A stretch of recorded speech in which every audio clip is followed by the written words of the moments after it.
네, 우리 계속해서 이 예루살렘으로 돌아가자는 설교를 우리가 함께 나누고 있었습니다. 그래서 다니엘서를 중심으로 구약 마지막 시대에 일어났던 일들과 함께 그 예루살렘으로 우리가 왜 돌아가야 되는가를 나눴는데요. 오늘부터 이제 그 이야기가 신약으로 어떻게 연결되는지를 함께 나눠보려고 합니다. 그 이스라엘 백성들이 타락으로 말미암아 하나님의 진노하심을 받아 70년 포로 생활을 하게 되었습니다. 이 바벨론에서 시작된 이 포로 생활 가운데 이스라엘 백성들에게 어떤 일들이 있었느냐? 바벨론과 같은 경우에는 이집트처럼 막 피라미드를 짓게 하고 막 강제 노역을 시키고 이런 차원이 아니라 바벨론의 문화를 가지고 유혹해서 자연스럽게 이 바벨론 문화 속에 녹아들게 하는 정책을 지금 이 바벨론은 사용했다는 것입니다.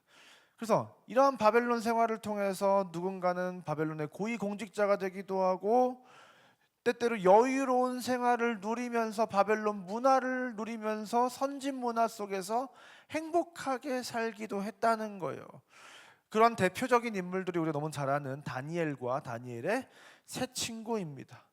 근데 문제는 무엇이었냐면 그렇게 바벨론에서 70년 가까이를 점점 살아가다 보니까 내가 이게 바벨론 사람인지 이스라엘 사람인지 점점 그 정체성이 흔들리더라는 거예요.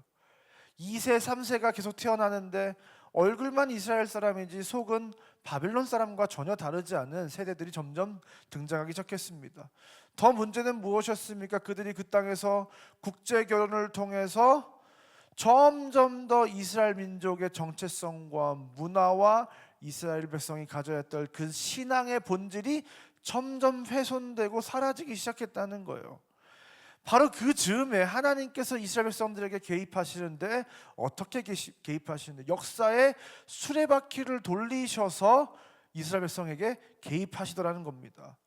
그 강성했던 바벨론 제국을 페르시아라는 더 큰 나라를 통해서 무너뜨리시고 이 페르시아는 바벨론보다 더 그 포로들의 그 식민지 백성들의 문화를 더 존중해주는 정책을 쓰는 나라를 통해서 이스라엘 백성이 이 70년간의 바벨론 생활을 청산하고 예루살렘으로 돌아가라는 예루살렘 귀환 명령을 페르시아로부터 듣고 이제 예루살렘으로 돌아가게 되었다는 겁니다. 근데 생각을 해보세요. 거기서 터전을 잡고 직장을 다니고 잘 먹고 잘 살고 아이들 학교 다니고 살았는데 그 선진 문화를 다 내려놓고 다시 예루살렘으로 돌아간다. 폐허가 돼서 아무것도 남아있지 않는 예루살렘으로 돌아간다. 사실 예루살렘 귀환은 이스라엘 백성들에게 있어서 대단히 반길만한 소식은 아니었다는 거예요. 우리는 앞으로 잡혀갔다가 다시 고향으로 돌아가면 좋을 것 같은데 그냥 마냥 좋은 상황은 아니었습니다. 그런데 왜 하나님은 그들로 하여금 예루살렘으로 돌아가게 하시는가? 그 답은 너무나도 간단했다는 거예요. 그게 무엇입니까? 바로 이스라엘 백성의 그 정체성을 회복하게 하시기 위해서. 하나님이 이스라엘 백성을 이스라엘 백성 되게 하신 이유가 있는데 그 이유와 목적에 합당한 이스라엘 백성다운 인생을 살아가게 하시려고 하나님께서는 이스라엘 백성을 바벨론으로부터 구출하셔서 예루살렘으로 옮겨가게 하셨다는 겁니다. 우리가 함께 나눴던 이 포로 귀환 스토리가 담긴 이 에스라 느헤미야의 구조를 보면 그래서 하나님의 집을 재건하라고 하고 결국 그 중심에는 그 핵심은 왜 집을 재건하는가? 이스라엘 백성의 그 정체성을 회복하기 위해서다라는 것을 우리가 함께 나눴습니다. 이 포로 귀환 이야기는 성전을 짓는 이야기로 시작해서 성전을 짓는 완공하는 이야기로 끝이 나게 됩니다. 이 성전을 짓는다는 것은 무엇이었습니까? 바벨론에서 바벨론 여인과 결혼하며 살면서 바벨론 신을 섬기는 그 문화를 누렸던 그 모든 것을 이제 청산하고 이제 다시 하나님을 예배하고 하나님만 사랑하는 삶으로 돌아서기를 하나님께서 원하셨다는 거예요. 그래서 이스라엘 백성들은 포로 귀환 이후에 성전을 지어야 했습니다. 그러니까 이 이스라엘 백성들이 회복해야 된 진정한 정체성은 무엇이었냐? 하나님만 사랑하고 하나님만을 예배하는 하나님 나라의 백성이라고 하는 정체성을 회복해야 됐다는 거예요. 그러한 하나님의 백성으로 살아가면서 하나님의 사랑을 받고 하나님을 사랑하고 하나님만 신뢰하고 하나님만 의지하면서 살아가는, 그래서 이 하나님과의 아름다운 관계를 지속하기 위해서 서로 간에 약속했던 약속들을 지켜가면서, 기념일들을 지켜가면서 하나님의 백성이라고 하는 놀라운 신분으로, 굉장히 특별한 존재로, 구별된 존재로 다시 살아가게 되는 것, 이것이 이스라엘 백성들이 예루살렘으로 돌아간다는 것의 진정한 의미였다는 거죠. 여러분, 이제 이스라엘 백성이라는 사람들은 어떤 존재들이냐면 구별돼서 살아가는 거예요. 이 세상에서 세상처럼 살아가는 존재가 아니라, 세상에 살아가더라도 이 세상 사람들과는 전혀 다른 라이프 스타일, 삶의 가치관, 방향성을 가지고 살아가는 존재들이라는 거죠. 근데 여기서 우리가 우리는 구별된 존재야 라고만 생각하면 문제가 있다는 것이었습니다. 단순히 구별을 넘어서는 우리는 그 세상과 대립관계, 그 세상과 전쟁을 벌이는 관계성을 가지고 있다는 사실을 우리는 기억해야 했습니다. 여러분, 우리 지난 시간에 소요리 문답을 하면서도 말씀드렸지만, 아담과 하와가 뱀의 유혹에 넘어가서 그 인류 첫 범죄를 지은 이후에 어떻게 된다는 거예요? 이제 여인의 후손과 이 뱀의 후손이 하나님의 나라와 이 세상 나라가 인류 역사가 진행되는 모든 순간에 서로 대립하고 싸우고 서로를 공격하게 된다는 거예요. 그래서 이 세상 나라는 지금도, 그 사탄의 나라는, 그 사탄의 역사는 지금도 하나님의 백성들로 하여금 하나님을 떠나서 하나님을 배반하고 자기 소견에 오른 대로, 자기의 욕심대로, 하나님의 말씀대로 살아가는 것이 아니라 그 세상의 목소리에 귀를 기울이면서 살아가도록 우리를 끊임없이 유혹하고 위협하고 있다는 것입니다. 여러분, 그래서 이제 이 여자의 후손과 뱀의 후손은 계속해서 대립할 뿐만 아니라 이제 전쟁을 치르고 있다.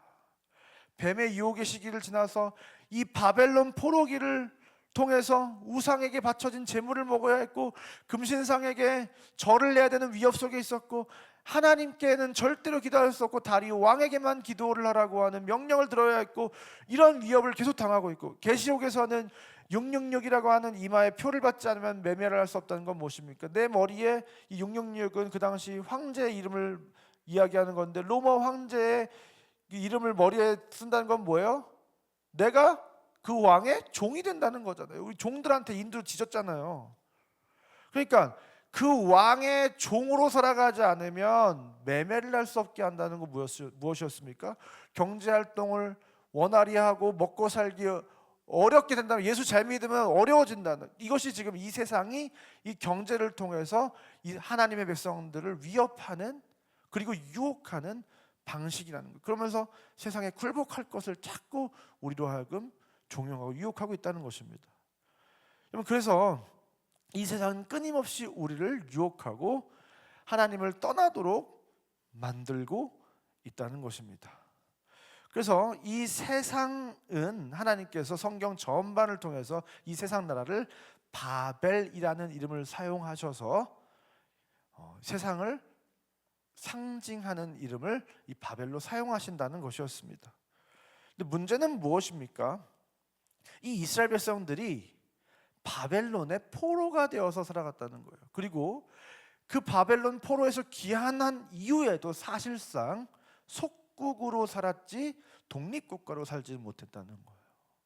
그러니까 사실은 너무나도 계속 또 비참하고 참담한 상황이 계속되는 것입니다. 오늘날을 살아가는 저와 여러분, 교회와 성도들도 마찬가지입니다. 이 세상을 살아가지만 이 세상에서 승리하며 세상을 주무르며 다스리며 살아간다는 느낌보다는 이 세상의 지배를 받고 세상에 속해서 무기력하게 너무나도 많은 패배를 당하면서 살아가는 것 같은 느낌이 들 때가 많다는 거예요. 그런 교회와 성도들에게 이 다니엘서가 무엇을 말하고 있었습니까? 우리 다니엘서 2장부터 7장의 그 구조 분석을 통해서 우리는 분명히 확인한 사실이 있었습니다. 2장과 7장에서 내 왕국이 있고 하나님의 왕국이 있다는 사실을 우리에게 가르쳐 주면서 그 왕국은 계속해서 우리를 위협하지만 결국 그 바벨론은 멸망할 것이고 바벨론 왕도 무너질 것이고 궁극적으로는 그들이 하나님을 경배하고 하나님을 찬송하며 그 하나님의 나라가 승리할 것이다. 이것을 이 다니엘서는 우리에게 계속해서 분명하게 가르쳐주고 있는 것입니다. 여러분, 이렇게 이 다니엘서는 하나님의 어떠한 특별한 계획과 비밀들을 우리에게 가르쳐주고 있는데요, 그 하나님이 그리신 아주 큰 그림들이 있다는 거예요.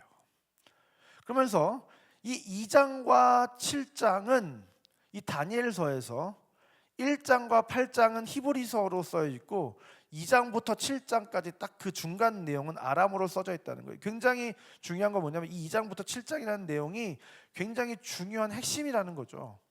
그런데 이 2장과 7장을 계속 분석할 때 굉장히 중요한 사실을 우리가 발견하게 되는데, 이 2장과 7장을 둘러싸고 있는 이 껍데기가 굉장히 중요하다는 거예요. 그래서 이 2장에 있는 금신상과 7장에 있는 이 네 짐승에 숨겨진 놀라운 비밀들이 있는데, 오늘 첫 번째, 오늘 2장을 함께 나눠보도록 할 예정입니다. 여러분, 2장에서 왕이 금신상에 관한 꿈을 꿨습니다. 머리는 금으로 되어 있고 가슴과 팔은 은으로 되어 있고 허벅지는 동으로 되어 있고 종아리와 발은 쇠로 되어 있고 또 반은 또 진흙으로 되어 있는. 그런데 이 모든 금속들은 뭘 얘기하는 거였습니까? 앞으로 계속될 강성한 제국들을 상징하는 것이었습니다. 바벨론과 페르시아와 헬라 제국과 또 로마 제국을 상징하는 것이었습니다. 그런데 34절을 보니까 또 왕이 보신즉 손대지 아니한 돌이 나와서 신상의 쇠와 진흙의 발을 쳐서 부서뜨리매, 여러분, 갑자기 손대지 않은 돌이, 우리 뜨인 돌이라고 부르는 이 돌이 나와서 신상의 쇠와 진흙의 발을 쳐서 부서뜨리매 갑자기 돌이 떡 떠가지고 그 신상의 발을 부서뜨렸다는 거예요. 그러니까 어떻게 됐냐? 35절에 쇠와 진흙과 놋과 은과 금이 다 부서져서 여름 타작마당에 겨같이 돼서 완전히 바람에 불려서 간 곳 없고 완전히 소멸되어 버렸다. 그런데 반면에 이 우상을 쳤던 돌은 태산을 이루어서 온 세상에 가득하게 되었다는 것입니다. 여러분, 이것이 우리에게 무엇을 가르쳐주고 있습니까? 결국에는 이 돌이 이 세상 나라를 다 무너뜨리고 이 돌로부터 시작된 나라가 가장 강성한 나라가 된다는 것입니다. 그래서 다니엘이 이 꿈을 해석하면서 말하기를 2장 44절을 한번 읽도록 하겠습니다. 시작.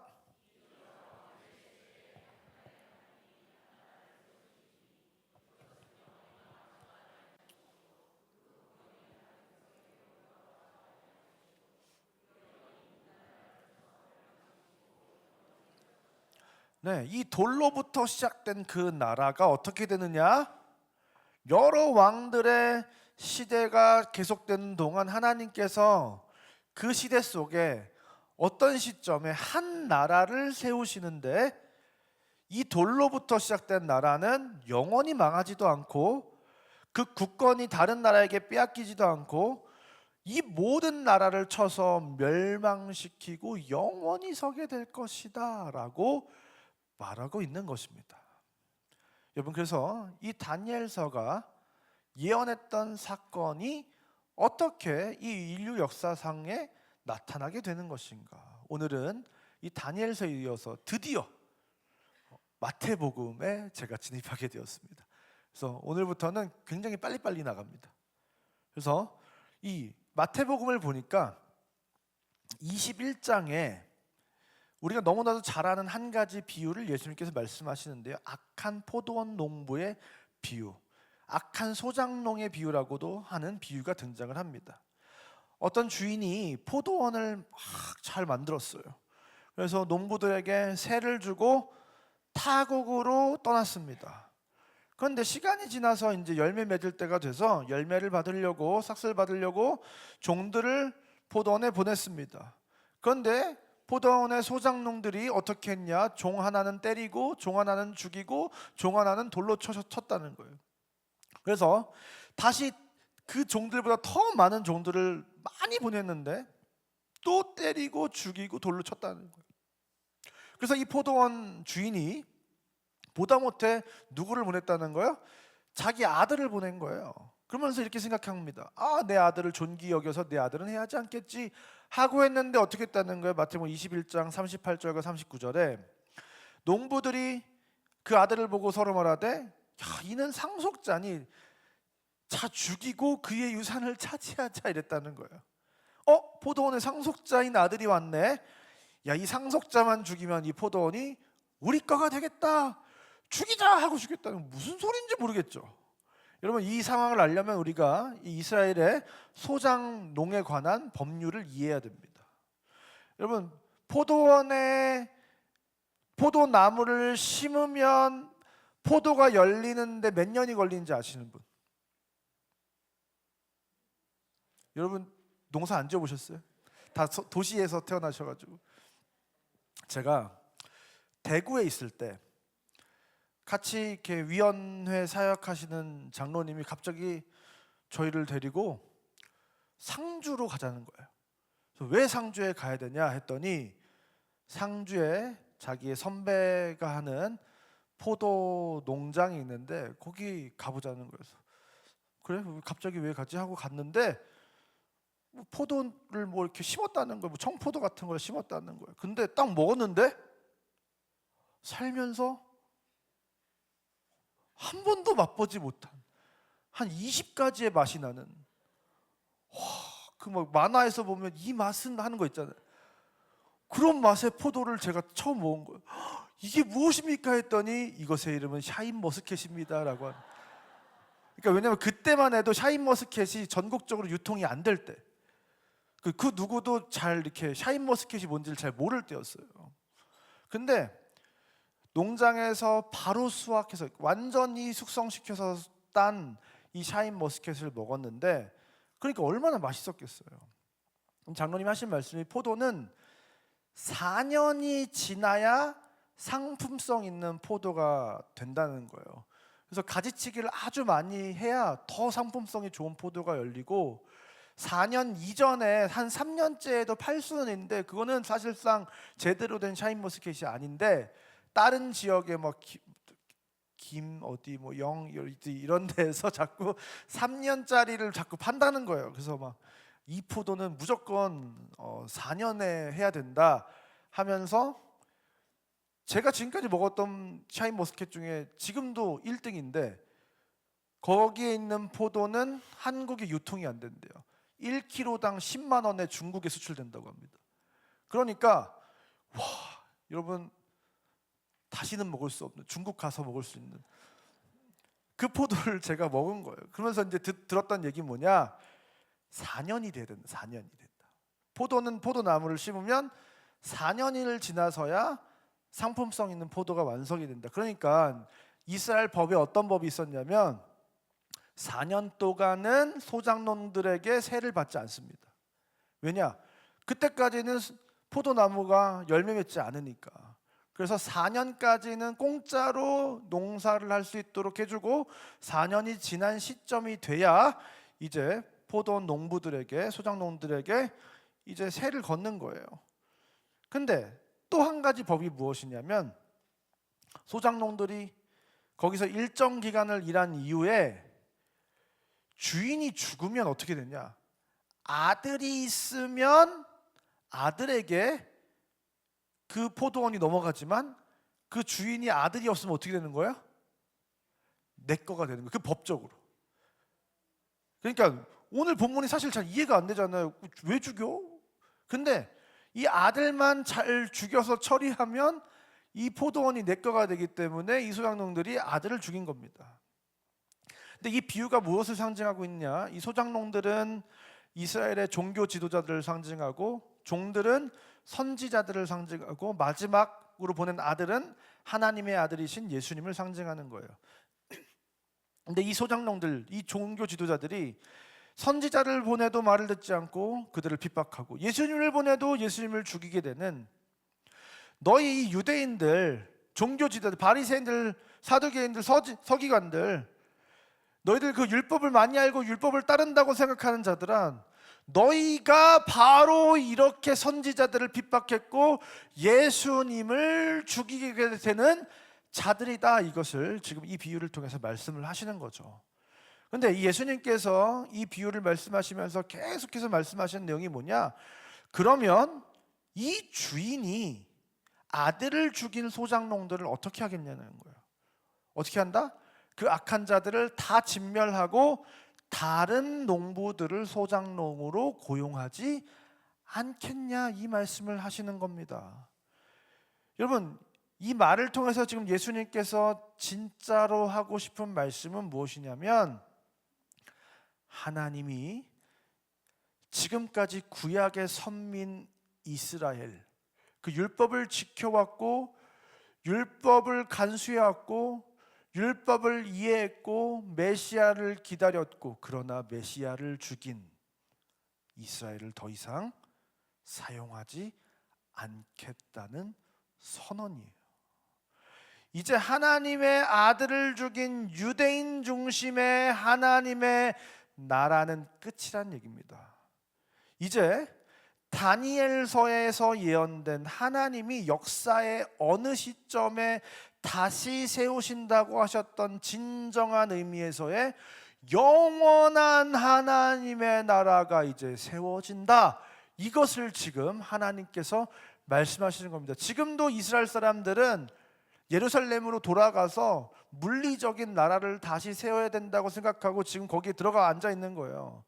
근데 성경은 그것을 이야기하지 않는다는 것입니다. 이미 2000년 전에 예수님께서 말씀하시기를, 이제 하나님께서 이 유대인 중심의 이스라엘 나라, 물리적인 이스라엘 나라가 아니라 하나님께서 이제 새롭게 하나님의 나라를 세우신다는 거예요. 그걸 이제 구체적으로 방점을 찍으시는 이어지는 말씀이 무엇이냐? 마태복음 21장 42절부터 44절까지의 말씀입니다.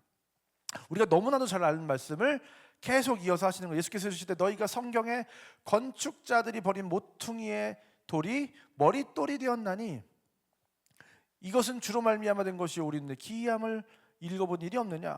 그러면 내가 너희에게 이르노니 하나님의 나라를 너희는 빼앗기고 그 나라에 열매 맺는 백성이 받으리라. 할렐루야. 이게 이제 엄청난 복음이거든요. 건축자가 쓰다 버린 돌이 모퉁이 돌이 되고 그 건물에 기초석이 된다. 너희 유대 지도자들아, 너희가 중심인 줄 알지? 이스라엘 나라야, 너희가 지금 중심인 줄 알지? 웃기지 말라는 거예요. 하나님께서는 너희가 멸시하고 가벼이 여긴 이 예수 그리스도를 통해서, 그 한 돌을 통해서 너희 나라도 무너뜨리실 거야. 이 말씀을 하는 겁니다. 예수님을 멸시한 너희는 하나님의 나라를 빼앗길 것이고, 이제 그 나라에 열매 맺는 백성이 그 나라를 받게 될 것이다. 하나님의 나라를 너희는 빼앗길 것이다. 지금 정확하게 명시적으로 예수님께서 말씀하고 계십니다. 그리고 그 나라에 열매 맺는 백성이 받게 되는데, 열매 맺는 백성은 어떤 존재들입니까? 이 공간복음과 또 요한복음을 계속 읽어보면 예수님께, 포도나무이신 예수님께 접속된 자들, 원가지에서 접붙임 받은 자들, 바로 그 자들이 우리 영적인 이스라엘, 온 지구상에 흩어져 있는 교회와 성도들이 바로 그 나라를 대신하게 된다는 것입니다. 여기서 이제 이 모퉁이 돌이 무엇이냐? 그 당시 이스라엘 건물들, 이 사방에 어떻게 건물을 지을 때 어떻게 하냐면, 사방에 이렇게 네모난 돌을, 이렇게 그림 나오고 있나요? 네모난 돌을 사방에 놓고 그 주변에 작은 돌들을 이렇게 쌓아서 건물을 짓는 거예요. 그러니까 이 모퉁이돌이 딱 놓아져야 건축이 시작되고, 사방에 모퉁이돌이 놓아져야 이 건축을 할 수가 있는 겁니다. 그래서 이 모퉁이돌은 건축의 핵심이고 시작점이에요. 여러분, 이 다니엘서에서 그 영원한 하나님의 나라가 세워지게 될 것이다 라고 선포했을 때 그 나라의 시발점은 무엇이었습니까? 한 돌이 갑자기 날라와서 금신상을 상징하는 모든 세상 나라를 때려 부수고 그 돌 위에 하나님께서 영원한 나라를 세울 것이다, 그렇게 예언되어 있었잖아요. 여러분, 그런데 44절 한번 다시 한번 볼까요? 44절. 아까 이 돌 위에 떨어지는 자는 깨지겠고 이 돌이 사람 위에 떨어지면 그를 가루로 만들어 흩으리라. 이 이야기가 아까 다니엘서 2장에서 등장했던 그 돌이 금신상에게 떨어지면 그 금신상이 깨어지고 가루처럼 부서진다는 그 이야기와 연결되는 이야기인 거예요.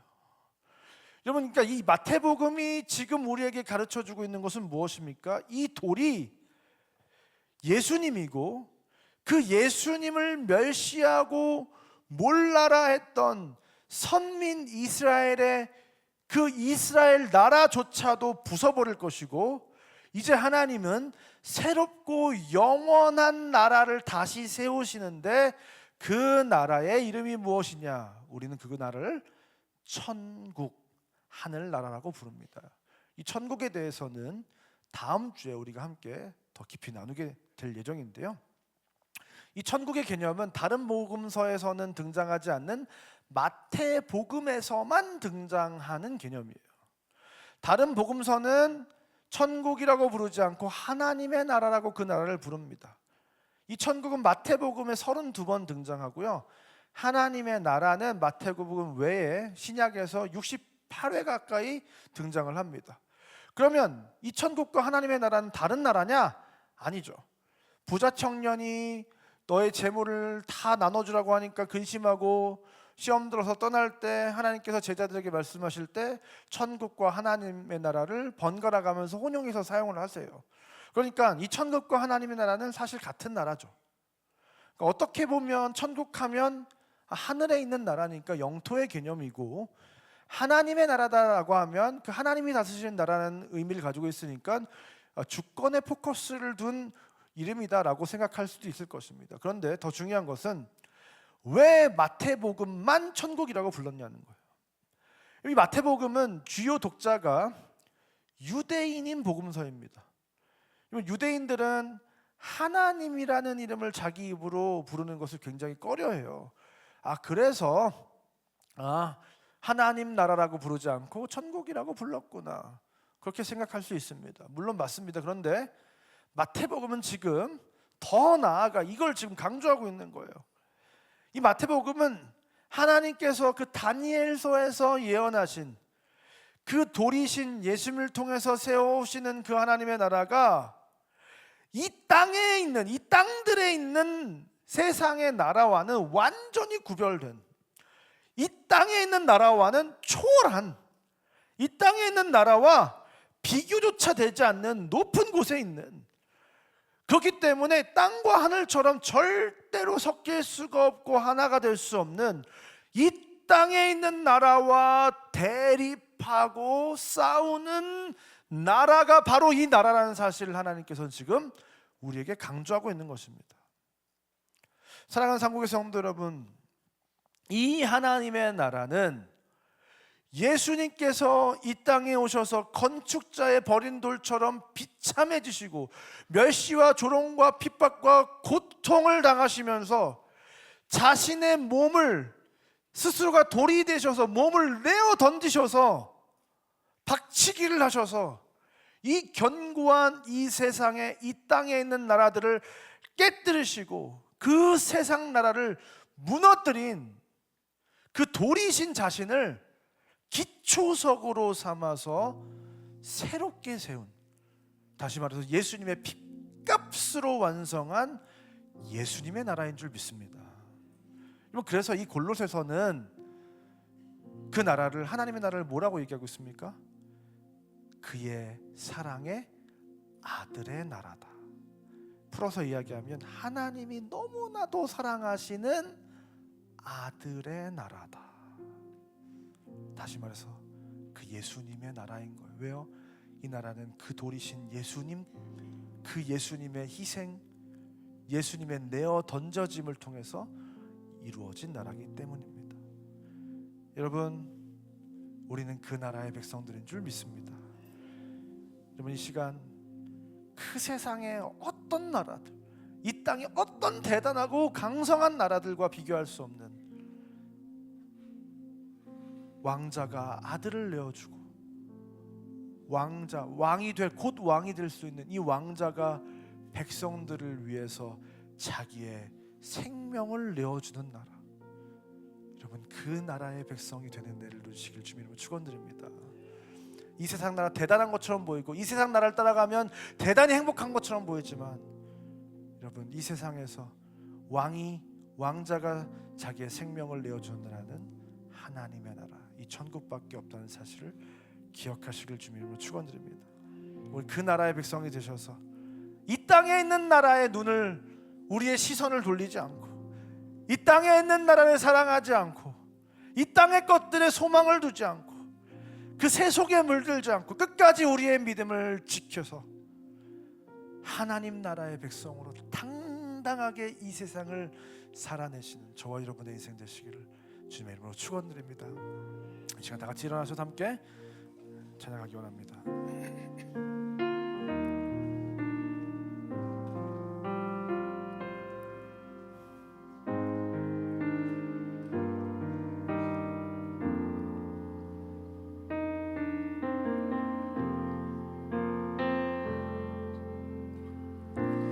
의지했던 모든 것 변해가고 억울한 마음을 거둬가네. 부끄러움 없이 살고 싶은 마음 주님 아시네.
예수님만이 우리 인생의 소망이 되신 줄 믿습니다. 그 예수님만이 우리 인생의 능력이 되실 줄 믿습니다.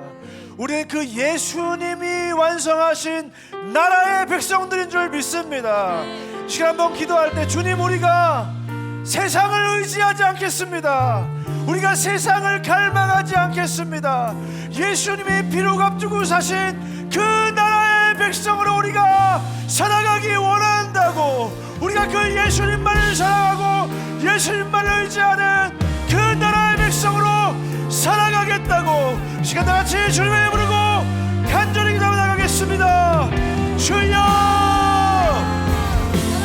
오 살아계신 하나님 감사합니다.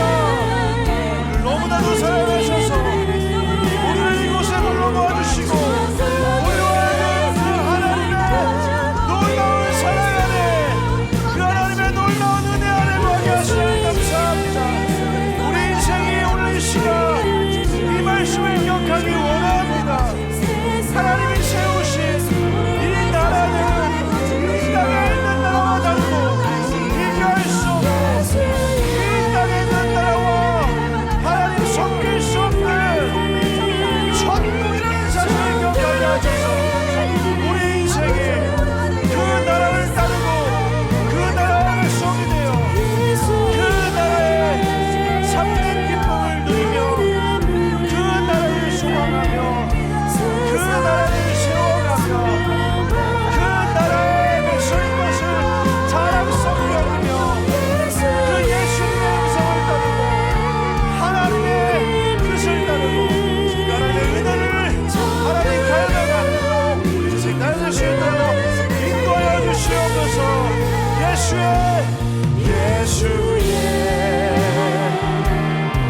이름은 세상의 소망이요, 예수의 이름은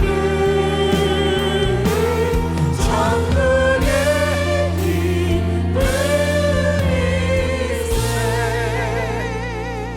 이 시간 자리에 앉으시면서 이렇게 고했으면 좋겠습니다.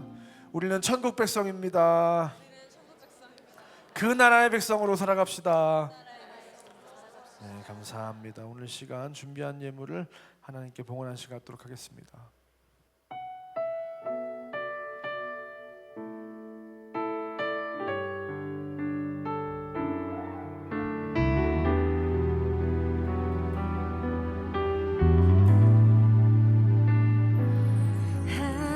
하나님은 너를 지키시는 자, 너의 우편에 그늘 되시니 낮의 해와 밤의 달도 너를 잊지 못하리.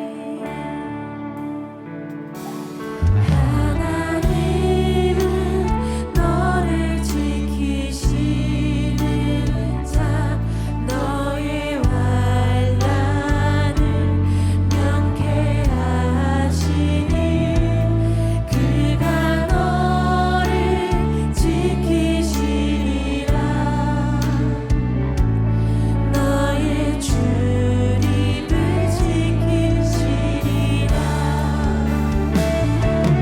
눈을 들어 산을 보아라. 너의 도움 어디서 오나. 천지 지으신 너를 만드신 여호와께로다. 네, 오늘 봉헌해 주신 귀한 가정 있습니다. 최성규 성도님, 김덕래 권사님, 또 지연이 지유리에서 큰 박수로 격려해 주시면 감사하겠습니다. 저는 딸이 하나 있어도 이렇게 행복한데 둘이 있으면 얼마나 행복한 가족일까요, 그렇죠? 감사합니다. 기도하겠습니다. 사랑하는 하나님 참 감사합니다.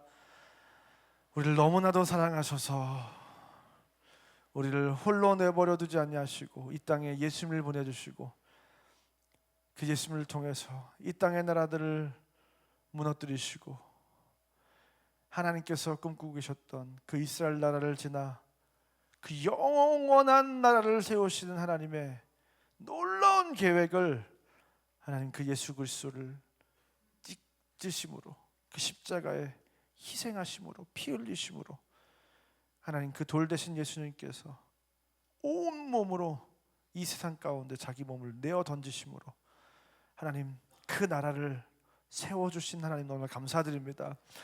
하나님 그렇게 세워진 나라인데 하나님 우리는 그 나라의 백성이 되었는데, 예수님께 속한 자들이 되었는데, 예수님과 연합하여 그 열매를 받는 그 나라의 백성이 되었는데, 하나님 우리는 여전히 이 땅에 있는 나라를 사랑하고 이 땅에 있는 나라를 소망하고 이 땅에 있는 나라를 의지하며 살았던 너무나도 연약한 인생이었음을 고백합니다. 눈에 보이는 것에, 우리의 귓가에 들리는 것에, 사람들이 따라가는 길로 그저 내 욕심을 따라 내 안전과 내가 누리기 원하는 것을 따라 하나님 그렇게 살아왔던 인생이었음을 고백합니다. 그러나 하나님 예수님이 피로 값주고 사신 이 나라에 하나님 백성이라는 사실을 이제 우리가 기억하고 각인시키고 그것을 자랑스럽게 여기며 그 나라의 백성으로 살아가기 원합니다. 이 세상 나라에 있지만 끝까지 그 나라의 정체성을 지키기 원합니다. 하나님 이 세상을 살아가지만 세상과 구별된 인생을 살아가기 원합니다. 이 세상을 살아가지만 세상과 끝까지 대립하며 싸우는 우리 인생 되기 원합니다. 이 세속에 물들지 않고 그 세속을 역류하며 끝까지 우리의 믿음을 지키는 우리 인생들 되기 원합니다. 세상이 좋다고 하는 것을 좋아하는 것이 아니라 예수님을 좋아하는 우리 인생 되게 하여 주시옵소서. 세상의 성공을 우리가 추구하는 것이 아니라 천국의 보물을 쌓는 우리 인생들 되게 하여 주시옵소서. 하나님 그리하여서 우리가 하나님 나라의 백성으로 살며 하나님 우리가 상속자로 살는, 천국을 상속받는 자들로 살아가는, 그래서 상속자면 함께 고난도 겸하여 받아야 된다고 말씀하셨던 것처럼 우리가 그 나라를 위해서 이 세상을 살아가는 동안 그 나라를 함께 세워간 하나님과 함께 그 예수님이 세워놓으신 그 기초석을, 모퉁이돌을 위해 하나님 한 벽돌 한 벽돌을 쌓아나가는 그 수고와 헌신을 통해 하나님의 나라를 세우는, 그래서 천국에서 큰 상급과 큰 영광을 누리는, 그래서 나의 달려갈 길을 다 마치고 의의 면류관을 받아 쓰게 되는 우리 모두의 인생, 복된 인생, 우리가 이 땅에 존재하는 그 이유가 실현되는 인생 살아가는 우리 모두가 다 될 수 있도록 하나님께서 은혜 위에 은혜를 부어 주시옵소서. 이제는 우리 구주 예수 그리스도의 은혜와 하나님의 사랑과 성령 하나님의 감화 감동 위로교통 충만한 역사가 오늘 이 시간 그 하나님의 나라, 아들의 나라, 예수님의 나라의 백성으로 살아가며 이 땅을 소망하고 갈망하지 않기로 결단하고 돌아가는 이 자리에 모인 모든 주의 자녀들 머리 위에 지금도 그 나라를 세워가는 이 땅의 수많은 하나님의 사람들 머리 위에 이제부터 영원까지 함께 있을지어다. 아멘.